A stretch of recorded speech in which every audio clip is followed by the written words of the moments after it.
Sign रहता है। कि आप किस में काम करते हो, कॉन्ट्रैक्टर में, क्लाइंट में? कॉन्ट्रैक्टर के पास सर। तो फिर लपेटे जाओगे। आपका आपका इंजीनियर कुछ नहीं कहता, जो वो आगे जो कंसल्टेंट होगा या क्लाइंट का बंदा जो चेक करता है, वो कुछ नहीं करता उस कमेंट पे? सर वो तो चेक भी नहीं करता है सर। हाँ, तो बहुत अच्छी कंपनी में हो यार तुम, मजे हैं तुम्हारे। ठीक है, ठीक है। मालूम है क्या होती है चेकलिस्ट? जी सर। क्या होती है चेकलिस्ट? सर अगर कोई भी मतलब काम करवाने से पहले वो सारे उसके स्टेप्स लिखे हुए होते हैं, मतलब कि शटरिंग प्रॉपर किया है, अगर कंक्रीटिंग है तो शटरिंग किया है तो प्रॉपर, तो सब राइट, चेक करते हैं सर। राइट। आप लोगों को चेकलिस्ट सीखना है कि नहीं सीखना है? नहीं तो मैं टॉपिक स्किप करूं? नहीं सर, सिखा सकते हैं। सीखना है सर। सीखना है चेकलिस्ट क्या होती है। अगर हाँ चेकलिस्ट सर, के ये बारे में सब जानना है तो मैं सिखाऊं, नहीं तो फिर मैं स्किप कर दूं ये टॉपिक, दूसरे टॉपिक पे चलते हैं। नहीं सर, बता दो सर। ये सिविल क्यूसी में आती है ना, क्यूसी की। हाँ, क्यूसी में आती है ये। आती है ना, आरसीसी में भी तो आती है। हाँ जी। बहुत देखो, हर काम की एक चेकलिस्ट होती है, हर काम की। जो भी आप साइट पे काम करते हो ना, उसकी एक चेकलिस्ट होती है। आप प्लास्टर भी करोगे, उसकी चेकलिस्ट होगी। आप शटरिंग करोगे, इसकी चेकलिस्ट होगी। आप पेंट करोगे, उसकी चेकलिस्ट होगी। आप सेफ्टी का काम कर रहे हो, उसकी चेकलिस्ट होगी। आप सरिया बांध रहे हो, उसकी चेकलिस्ट होगी। हर चीज की चेकलिस्ट होगी। समझ रहे हो, हर चीज की चेकलिस्ट होती है। तो ऐसा आज हम डिस्कस करने जा रहे हैं perfect institute for civil engineer the civil के गुरुजी के ऑनलाइन सिविल ट्रेनिंग प्रोग्राम्स के बेनिफिट्स को। कैसे हमारे स्टूडेंट इसका लाभ उठा सकते हैं, क्या है इस कोर्स को करने के बाद उनके बेनिफिट्स, ये सब कुछ डिस्कस करेंगे इस वीडियो में। दोस्तों वीडियो पसंद आए लाइक जरूर कीजिएगा, चैनल को सब्सक्राइब करना ना भूलिएगा। दोस्तों welcome to perfect institute for civil the civil के गुरुजी के चैनल में आपका बहुत बहुत स्वागत है। दोस्तों जैसे कि आप जानते हैं कि सबसे बड़ा फैक्टर है इस कोर्स का लाइव ऑनलाइन होना। मींस हमारा हर कोई स्टूडेंट, चाहे वो 5वीं है, 8वीं है, 10वीं है, 12वीं है, ग्रेजुएट है, डिप्लोमा है, बीटेक है, वो सिविल इंजीनियरिंग फील्ड में जॉब कर रहा है, सिविल इंजीनियरिंग अभी परस्यू कर रहा है, वो सिविल इंजीनियरिंग फील्ड में काम करना चाहता है, वो घर बैठ के सीख सकता है सिविल इंजीनियरिंग को। पहला पॉइंट तो दोस्तों ये हो गया।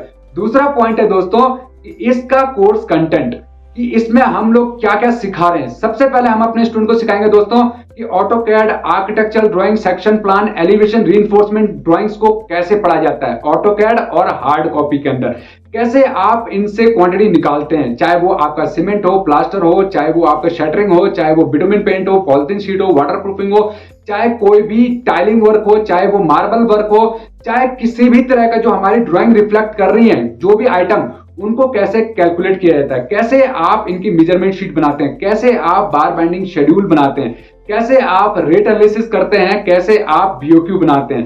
तो ये सब कुछ दोस्तों ये एस्टिमेशन के अंदर सिखाते हैं। फिर बिलिंग की बारी आती है दोस्तों। बिलिंग में कैसे वेंडर जो है बिल बनाता है, कॉन्ट्रैक्टर का बिलिंग इंजीनियर बिल बनाता है, कैसे वो कंसल्टेंट जो है उस बिल को वेरीफाई करता है, कैसे वो क्लाइंट को सबमिट करता है और पेमेंट के लिए प्रोसेस करता है। और इसके साथ में variation, valuation, escalation, reconciliation, standard deviation, rolling margin, COP, contractor certificate of payment जो होता है दोस्तों, टैक्स इनवॉइस, एब्स्ट्रैक्ट, ये कैसे हम लोग करते हैं। साथ में मोबिलाइजेशन एडवांस शीट कैसे बनाते हैं, मटेरियल जो है दोस्तों हम लोग जो एडवांस देते हैं उसको कैसे रिकवर करते हैं, ये सब कुछ बिलिंग में सिखाया जाता है। बिल ट्रैकर्स कैसे बनाया जाता है वो भी सिखाया जाता है। साथ में सिखाया जाता है दोस्तों कि एमपीआर, डीपीआर, डब्ल्यूपीआर कैसे बनाई जाती है। साथ में आपको सिखाया जाता है दोस्तों टेंडरिंग के टेंडर क्या होते हैं, कितने टाइप के टेंडर होते हैं, ऑनलाइन टेंडर कैसे भरते हैं, ऑफलाइन टेंडर कैसे भरते हैं, और जब कॉन्ट्रैक्टर टेंडर सेलेक्ट जो है भर देता है उसके बाद क्लाइंट साइड से उसको सिलेक्शन कैसे किया जाता है, L1, L2, L3 कैटेगरी में कैसे कैटेगराइज किया जाता है, क्या क्या वो चीजें होती है जिससे कि हम एक अच्छा वेंडर जो है ऑनबोर्ड कर सकते हैं, जिसको कहा जाता है वेंडर सिलेक्शन प्रोसेस। तो ये क्या होता है दोस्तों, ये सब कुछ इस कोर्स के अंदर ना केवल building, road, highway, bridge, civil interior और रेट्रोफिटिंग के हिसाब से ये सारी चीजें आपको सिखाई जाएंगी मात्र 999 रुपए। अभी सुनिए दोस्तों, यही नहीं, इसके साथ में आपको सिखाया जाएगा दोस्तों प्लानशिफ्ट, रीबार और एपी कोड जैसे सॉफ्टवेयर ट्रेनिंग प्रोग्राम्स को भी। मींस जो कि एक सिविल इंजीनियर की स्किल्स को बढ़ाते हैं। जो महीनों के काम होते हैं वो घंटों में, मिनटों में आप कर सकते हैं इन सॉफ्टवेयर की हेल्प से। ये ड्राफ्टमैन नहीं बनाते हैं दोस्तों, ये बनाते हैं आपको रियल मैनर में इंजीनियर। और दोस्तों तीसरा जो सबसे बड़ा पॉइंट है दोस्तों वो ये है कि ये वीडियो देख के नहीं सिखाया जा रहा है, वीडियो देख के नहीं सिखाया जा रहा है दोस्तों, ये सिखाया जा रहा है लाइव ऑनलाइन क्लास के अंदर। जहां पर कि आप दुनिया के किसी भी कोने में हो सीख सकते हैं सिविल इंजीनियरिंग को और अपने डाउट्स को साइमल्टेनियसली उसी समय पे क्लियर करवा सकते हैं अपने एक्सपर्ट ट्रेनर से।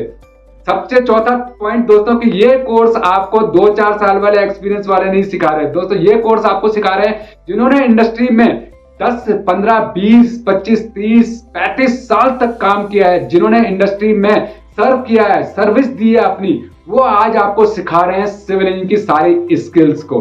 और दोस्तों सबसे इंपॉर्टेंट कि इसमें जो है दोस्तों केवल क्वांटिटी सर्वेइंग ही नहीं, इसमें सिखा रहे हैं हम आपको QQC, आपको प्लानिंग, सर्वे में ऑटो लेवल टोटल स्टेशन, साथ में आपको सिखाए जा रहे हैं आर्किटेक्चरल सॉफ्टवेयर, साथ में दोस्तों आपको सिखाए जा रहे हैं QQC के टेस्ट, साथ में आपको सिखाया जा रहा है जियो टेक्निकल भी। दोस्तों ये सब कुछ के साथ में दोस्तों अगला प्लस पॉइंट है हमारे इंटरनेशनल HR, जो आपको सिखाएंगे कि इंटरनेशनल लेवल का पोर्टफोलियो कैसे बनाया जाता है, इंटरनेशनल का लेवल का जो है CV कैसे बनाया जाता है, ताकि एक बार क्लाइंट की नजरों में आपका CV आ जाए, आपका पोर्टफोलियो आ जाए, वो आपको कंपनी में हायर किए बिना रह ना सके, वो आपको रिजेक्ट ना कर सके। में आपको दिया जाता है ISO certified training certificate, central government का सर्टिफिकेट चाहते हैं तो वो भी मिल जाएगा। उसके बाद दोस्तों ये जो कोर्स है दोस्तों, इन कोर्स है सबसे लोएस्ट कोर्स फीस के अंदर, सबसे बड़ा प्लस पॉइंट 999 रुपए, वर्ल्ड का दोस्तों सबसे लोएस्ट कोर्स फीस वाला सिविल इंजीनियरिंग ट्रेनिंग प्रोग्राम, जो कि हर कोई सीख सकता है अपनी जॉब को कंटिन्यू करते हुए, अपनी पढ़ाई को कंटिन्यू करते हुए, अपने घर बैठे अपने समय पे। दोस्तों ये लाइव क्लासेस की ट्रेनिंग पर आज हर कोई सीख रहा है, इंडिया से नहीं, इंडिया से बाहर से भी स्टूडेंट सीख रहे हैं और अपना जिंदगी जो है वो दोस्तों बना रहे हैं सिविल कंस्ट्रक्शन इंडस्ट्री के अंदर। तो दोस्तों अगर आप सीखना चाहते हैं ये सारी स्किल्स को तो मात्र 999 रुपए में, तो आज ही नीचे दिए हुए नंबर पर कांटेक्ट कीजिए perfect institute for civil engineers. मालूम है क्या होती है चेकलिस्ट? जी सर। क्या होती है चेकलिस्ट? सर अगर कोई भी मतलब काम करवाने से पहले वो सारे उसके स्टेप्स लिखे हुए होते हैं, मतलब कि शटरिंग प्रॉपर किया है, अगर कंक्रीटिंग है तो शटरिंग किया है तो प्रॉपर, तो सब राइट चेक करते हैं सर। राइट, आप लोगों को चेकलिस्ट सीखना है कि नहीं सीखना है? नहीं तो मैं टॉपिक स्किप करूं? नहीं सर, सिखा सकते हैं। कहना है सर। सीखना है चेकलिस्ट क्या होती है? अगर चेकलिस्ट सर, के ये बारे में तो जानना है तो मैं सिखाऊं, नहीं तो फिर मैं स्किप कर दूं ये टॉपिक, दूसरे टॉपिक पे चलते हैं। नहीं सर, बता दो सर। ये सिविल QC में आती है ना, QC की हाँ QQC में आती है ये। आती है ना, RCC में भी तो आती है। हाँ जी, बहुत देखो, हर काम की एक चेकलिस्ट होती है, हर काम की, जो भी आप साइट पे काम करते हो ना उसकी एक चेकलिस्ट होती है। आप प्लास्टर भी करोगे इसकी चेकलिस्ट होगी, आप शटरिंग करोगे इसकी चेकलिस्ट होगी, आप पेंट करोगे इसकी चेकलिस्ट होगी, आप सेफ्टी का काम कर रहे हो उसकी चेकलिस्ट होगी, आप सरिया बांध रहे हो उसकी चेकलिस्ट होगी, हर चीज की चेकलिस्ट होगी। समझ रहे हो, हर चीज की चेकलिस्ट होती है। तो ऐसा नहीं है कि बिना चेकलिस्ट के आप कोई भी काम कर सकते हो। अगर किसी बड़ी कंपनी में जा रहे हो तो बिना चेकलिस्ट के कोई भी काम नहीं होता है, ये ध्यान रखिएगा। ठीक है, एक्सकवेशन भी कर रहे हो, सफाई भी कर रहे हो ना, उसकी भी एक चेकलिस्ट है। हाउस कीपिंग कहते हैं, हाउस कीपिंग भी करते हो तो उसकी भी एक चेकलिस्ट होती है। कवरिंग का भी रहता है सर, हैं? कवरिंग का भी चेकलिस्ट पे मेंशन रहता है सब चीज का चेकलिस्ट होता है, एवरीथिंग, जो भी एक्टिविटी है। कार पार्किंग लगा रहे तो उसका भी चेकलिस्ट होता है, मालूम है? कार चलाते हैं ना, ड्राइविंग करते हो तो उसका भी चेकलिस्ट होता है। जो आपका साथ में जो इंस्पेक्टर बैठा होता है ना, वो आपको जो है आपको चेक करके जो है वो आपको आगे ले जाता है, भाई सीट पे आपका ऑब्जर्व करता है कि भाई गाड़ी में बैठा। जब टेस्ट लेते हैं ना, ड्राइविंग टेस्ट जब लेते हैं तो उसमें बंदा ड्राइविंग सीट पे बैठता है तो देखता रहता है इंस्पेक्टर, जो आपका ड्राइविंग इंस्पेक्टर होता है, कि भाई ये कैसे क्या इनिशिएट कर रहा है। ये सबसे पहले सीट बेल्ट लगा रहा है, जब पहले मिरर सेट कर रहा है, सीट सही करेगा, फिर बैक साइड मिरर सही करेगा, साइड मिरर सही करेगा, फिर सीट बेल्ट लगाएगा, फिर इंजन स्टार्ट करेगा। हमारे यहाँ उल्टा होता है, सबसे पहले इंजन स्टार्ट होता है, फिर सीट बेल्ट पहनी जाती है, फिर मिरर सेट किया जाता है, ऐसा होता है। बट ये उल्टा प्रोसेस होता है, ठीक है? तो एक्चुअल में सीक्वेंस क्या है, कल आप इंडिया से बाहर जाओगे, ड्राइविंग लाइसेंस लोगे, तो वहां पर आपको सिस्टम, तब आप सुधर जाओगे, तब आप सीधा करोगे बिल्कुल। हमारे कंस्ट्रक्शन साइट के ऊपर क्या होता है, हर एक्टिविटी के लिए चेकलिस्ट होती है, जिसको कि हम क्या करते हैं, चेकलिस्ट को फॉलो करते हुए हम कोई भी काम आगे का करते हैं। समझ रहे हैं? ठीक है, तो मैं शेयर कर रहा हूं आपको चेकलिस्ट, जो इंपॉर्टेंट चेकलिस्ट होती है हमारी कंस्ट्रक्शन साइट के ऊपर, उनको।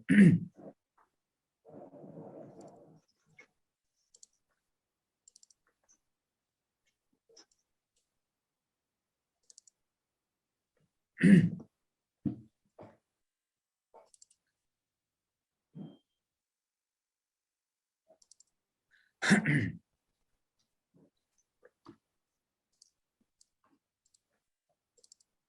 ये है एक्सकवेशन की चेकलिस्ट, ठीक है। एक्सकवेशन की चेकलिस्ट है ये। सबसे पहले जो है यहाँ पर क्या लिखा जाता है, यहाँ पे प्रोजेक्ट का नाम लिखा जाएगा, डेट ऑफ रीजन लिखा जाएगा, इशूड बाय किसने किया है इशू, ठीक है। चेकलिस्ट का नंबर होगा, एक्सकवेशन की चेकलिस्ट है मतलब किस टाइप की चेकलिस्ट है वो लिखा जाएगा, इंस्पेक्टर रिपोर्ट नंबर, ठीक है, IR नंबर बोलते हैं इसको, इंस्पेक्शन रिपोर्ट नंबर बोलते हैं, वो लिखा जाता है। वहां पर ऑब्जेक्ट रखे हुए थे वो सब हटा दिए गए हैं कि नहीं हटा दिए गए हैं, ठीक है। क्या क्या वहां पर खतरे हो सकता है, आग लग सकती है, फायर लग सकती है, पानी की ये पाइपलाइन है वो ब्लास्ट हो सकती है, तो उनके लिए वहां पर क्या वहां पर सेफ्टी इक्विपमेंट रखे गए हैं ना। सेफ्टी ऑफिसर के पास इतनी पावर होती है, अगर एक पॉइंट भी इसमें से लूज हो गया ना, वो आपका काम बंद करा देगा। तब आप एक सिविल इंजीनियर, एक एग्जीक्यूशन इंजीनियर की रिस्पॉन्सिबिलिटी होती है कि वो ये काम करने से पहले इंश्योर करवाए कि हाँ ये चीजें जो है ये साइट पे सब कुछ प्रॉपर हो चुकी हैं, अब मैं एक्सकवेशन के लिए या कोई भी एक्टिविटी के लिए रेडी हूं करवाने के लिए, ठीक है ना। तो ये बिफोर एक्सकवेशन, बिफोर एग्जीक्यूशन की चेकलिस्ट है। फिर उसके बाद क्या लिखा हुआ है, नेक्स्ट क्या, is excavation slope provided and maintain as per the soil classification. अब मैंने आपको बताया था warning signage display at the site with night visibility, वही नाइट में भी विजिबल होना चाहिए जो साइन बोर्ड आप लगा रहे हो। ऐसा तो ऐसा हो कहीं कि दिन में जो है आपका दिख रहा है, लेकिन जो है रात में जो है आपको नहीं वो दिख रहे हैं कहीं, क्योंकि डेंजर तो रात में ही होता है। रात में कुत्ता बिल्ली जानवर या कोई आदमी आ जाएगा अनजाना, और बैरिकेड नहीं कर रखा है या साइन बोर्ड नहीं लगा रखा है, वो गिर गया मर गया, होता है, बहुत होता है ऐसा, होता है कि नहीं होता है, सुना होगा कंस्ट्रक्शन साइट के ऊपर बहुत जो है लोग गिर गिर के मर जाते हैं, ठीक है। तो ये होता है बिना सेफ्टी के, बिना प्रॉपर साइनेज की काम करने के, लाइटिंग के काम करने के नुकसान, ठीक है। इस surrounded area excavation barricaded properly with top rail and mid rail. अब टॉप रेल और मिड रेल क्या होता है पता है किसी को? टॉप रेल मिड रेल, क्या मैन जो है ना वो कहता है ग्रीन और रेड लेके खड़ा होता है, हाँ जी आ जाओ रुक जाओ, वो बंदा है कि नहीं है ट्रैफिक कंट्रोल करने के लिए वो चीज। Is ramp slope and width provide as per the soil classification नहीं है, वो आपने अरेंज कर रखे हैं कि नहीं कर रखे हैं, वो चीजें बरसात के टाइम पे बहुत ज्यादा होता है, तो क्या आपने पहले से प्रिपरेशन कर रखी नहीं कर रखी है। Are diversion ditch channels and other suitable means use for prevent surface water entering, वही चीज है। अगर मान लो कहीं ऐसा ना हो कि आपके एक्सकवेशन के अंदर जो है पानी कहीं से आ रहा है, तो उसके लिए आपने प्रॉपरली जो है वो किया हुआ है, अरेंजमेंट किया हुआ है कि नहीं किया हुआ है, ये सारी जो है आपको ध्यान रखनी पड़ेगी बिफोर और आफ्टर एक्सकवेशन, ठीक है, समझ में आ गया है। इसमें एक चीज मैं और जोड़ना चाहूंगा, जैसे हम लोग एक्सकवेशन करते हैं ना, जो हमारी ऊपर की सॉइल होती है, does erected scaffold inspected and approved by qualified scaffolder, जो अभी बताया हमने, आर ऑल स्कैफोल्डिंग टैग्स, वही मैंने बताया ग्रीन और टैग रैक्स, वही। इसके बाद क्या हैज स्कैफोल्ड इंस्पेक्टर, वही चीज कि भैया हर वीक में उसको जो है आके चेक करना है इस जो अपनी वो है स्कैफोल्डिंग उसको। Is scaffold inspected bye execution supervisor before use of before use every day, हमेशा शुरू करने से पहले, जैसे हम लोग छत पे जा रहे हैं कोई काम कर रहे हैं तो उसके पहले जो है बंदा आके वो चेक कर रहा है कि नहीं कर रहा है स्कैफोल्डिंग को नीचे जाके, ठीक है, वो होना चाहिए हमेशा।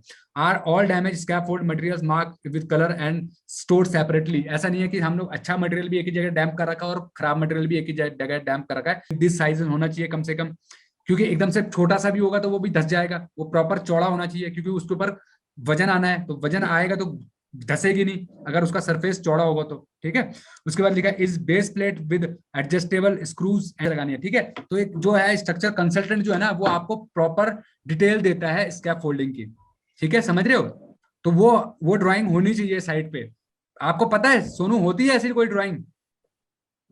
सुना है सर कभी है, लेकिन हम लोग नॉर्मल ही चलता है सर। सुना है कभी ये ड्राइंग के बारे में? इससे पूछा जाएगा भाई तूने एग्जीक्यूशन करवाने से कंक्रीटिंग कराने से पहले चेकलिस्ट साइन करी थी कि नहीं करी थी, ठीक है। ये सर हम लोग खुद करता हूँ सर। तो क्या लिखते हो उस पे? एनए लिखते हो और या ओके नहीं लिख सर, देते हो? फुल कार्य नहीं सर, कार्य चलता है तो लिखता हूँ वर्क इन प्रोग्रेस। नहीं, लेकिन जब स्कैप फोल्डिंग के आगे टिक लगाना होता है ना, अप्लाई नॉट अप्लाई, हाँ और सर, क्या लिखते हो? यहाँ पर 3 कॉलम है ना, क्या लिखा, यस नो और नॉट एप्लीकेबल, क्या लिखा था यहाँ पर, क्या लिखते हो यहाँ पर? यस नो नहीं रहता है वहाँ पे सर, वहाँ पे रिमार्क किया जाता है हाँ तो और रिमार्क मेंशन करना कॉलम भी पड़ता होता है, रिमार्क्स का कमेंट का कॉलम, लेकिन आप क्या लिखते हो, हाँ या ना, ये फॉलो किया है कि नहीं किया आपने? यस ही लिखता है सर, यस। जिस दिन लपेटे जाओगे उस दिन, जिस दिन हादसा होगा, ठीक है। चलो, अगर आप सर क्लाइंट का साइन रहता है, कि आप किस में काम करते हो, कॉन्ट्रैक्टर में, क्लाइंट में? कॉन्ट्रैक्टर के पास सर। तो फिर लपेटे जाओगे। आपका आपका इंजीनियर कुछ नहीं कहता, जो वो आगे जो कंसल्टेंट होगा या क्लाइंट का बंदा जो चेक करता है, वो कुछ नहीं करता उस कमेंट पे? सर वो तो चेक भी नहीं करता है सर। हाँ, तो बहुत अच्छी कंपनी में हो यार तुम, मजे हैं तुम्हारे। ठीक है, ठीक है। वो तो चेक भी नहीं कर, अपन लोग ही ज्यादा चेक करते हैं, वो हाँ तो ठीक, चेक भी नहीं करता है। वेरी गुड है। ठीक है, is safe working load marked on scaffolding? तो नहीं हो रहे हो, बोर हो रहे हो तो बंद करो इस टॉपिक को। No sir. बोर हो रहे हो, कंटिन्यू करो नहीं इसको। सर। ठीक है, इसके बाद है वर्किंग प्लेटफॉर्म, कि प्लेटफॉर्म जहां पर काम कर रहे हो उस प्लेटफॉर्म पे क्या होना चाहिए।